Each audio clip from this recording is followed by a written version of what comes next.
Thank you for joining us once again on My First Election. I'm Aaron Jordan. I am here right now with Dr. Matt Grossman. He is a political science professor here at Michigan State University, and he is also our My First Election political expert. Dr. Grossman, thank you so much for joining us. Good to be with you. So I wonder, did Barack Obama or Mitt Romney come into this election day with the advantage? Obama came in a stronger advantage with the polls that we're seeing coming out of Ohio, Virginia, Colorado, and New Hampshire and Iowa. Essentially, all of them would have to be off systematically by a few percentage points in order for Romney to come out the victor tonight. On Facebook, there's an option to say whether you have voted or not. I wonder, will this have any effect on voter turnout tonight? Believe it or not, we do have experimental evidence that it will have an effect. This same feature was promoted in 2010, and the people were randomly assigned to either receive it or not receive it. And so we have evidence from the people who did receive it. We then went and checked to see did they actually turn out to vote, not just did they report turning out to vote.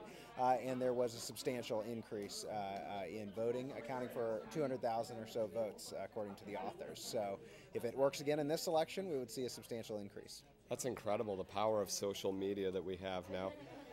How do you think first-time voters will affect the outcome of the election? I think it's will make a big difference in this election. We saw in 2008 a larger turnout among young people than usual and an outsized performance for the Democratic candidate. If that is repeated, then Obama would almost certainly win re-election. Polls right now are anticipating a decline in turnout and a decline in Democratic support among young voters, but the margins matter. It matters, does Obama lose a lot of support or just a little support? And do a lot fewer young people turn out or almost the same? You just mentioned the fewer younger voters in terms of the polls are expecting them to turn out.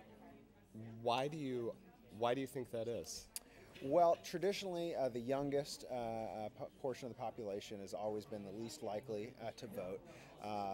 Since 18-year-olds were allowed to vote in the early 70s, we've seen that trend. And 2008 was an outlier in the high proportion of young voters who turned out to vote. It still was lower than other age groups, but it was higher than we usually expect.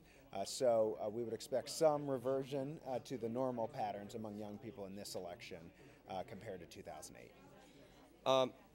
How informed do you believe that first-time voters are when it comes down to voting on the proposals that are on the ballot?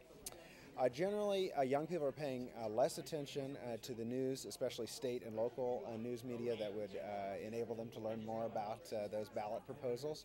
And so they're going to know less on average than people who've been voting over a longer period and pay more attention to news coverage of those proposals.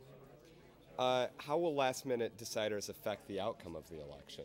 Well, on the proposals, we expect people who haven't made up their minds going into the voting booth to vote no on most proposals. So if an initiative is ahead 45 to 40 or something going into the polls, that's actually not good for the initiative. It generally means that it's going down because those people who haven't ever seen it and just show up and read it are more likely to vote no than yes. Obviously, we know all of the devastation with Superstorm Sandy and all of that on the East Coast. How will this affect the outcome of the election, if it does? Well, it's hard to say. We've never had this big of a natural disaster right before a national election. One potential effect is, could it depress turnout in the areas affected by the storm? That might matter to the national popular vote. It doesn't seem that any of those are in an area where there's a closely contested presidential vote or Senate election, so it may not matter in the end. But there's that effect on turnout. And then the second effect is there anyone who either votes for Obama in part because they feel better about his response to the storm, or is there anyone who votes against Obama just because things seem to be going a little bit more badly for them as they were affected by a natural disaster? There's some precedent for each one of those things, but I don't expect either to be a major difference in the election. Do you think this will delay us finding out the results of the election, and if so, how long? Well, there will always be some elections where you have to wait for the certified results at the very end, so there'll probably be more of those in New Jersey and New York. But in terms of the national important contests, unlikely to make a major difference.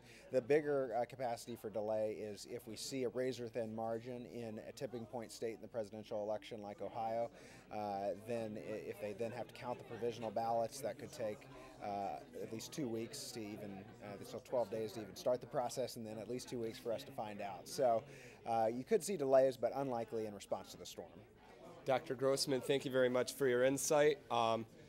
Dr. Matt Grossman joining me here. For more election coverage, you can stay tuned to our website.